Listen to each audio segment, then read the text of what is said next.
Nëse Allah ndonë me dasht, duhesh me e njoft. Dhe sa ma te për një Allah në Azogjel, ma shumë e dana. Allah ka emrat e ti të bukur, ka cilësit e ti të përkryera. Njihe Allahun për mesyne.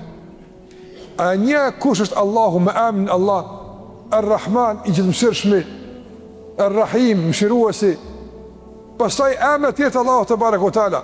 Sa ma mirë, sa ma thellë, sa ma shumë e një, s'ki qara për e dasht. Nga se njohëria si e dashnit. Dhe gjithashtu, nëse e një Allahun të barek o tala, i një begatit, e kuptëm kush po kujdes për ty, kush po të ushqen, kush po të mirëmban, kush po të begaton, Allahu xhallahu ala. Andaj sa ma tepër i njohim begatit, sa ma tepër meditojmë rreth begative, Allah në dojmë ma tepër.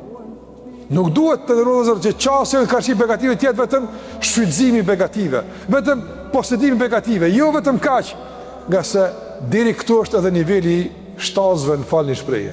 Edhe shtazët, këtë përpjekën e kanë, qysh me i shëzu begative të zaktuar, dhe qysh me i futën në posedimin e tine. Nëse njëri është për te i kësaj, është mbi këtë nivel, njëri ju është ingritur mbi shfrytëzimin dhe mbi posedimin, nga saj ka qasje të meditimit në raport me begatit. Kush ma dha këtë? Pse ma dha Allah këtë? Se kom meritu? A se kom kërku bile? A i ma dha nga mirësia dhe bujaria ti. Prandaj, kujdesi Allah për neve në shumë fushat jetës, në bën që Allah në me dasht. Sa ma te për e njojmë, sa ma te për jemi mirë njës dhe begative, vëllahi ma shumë këna me adhurua për.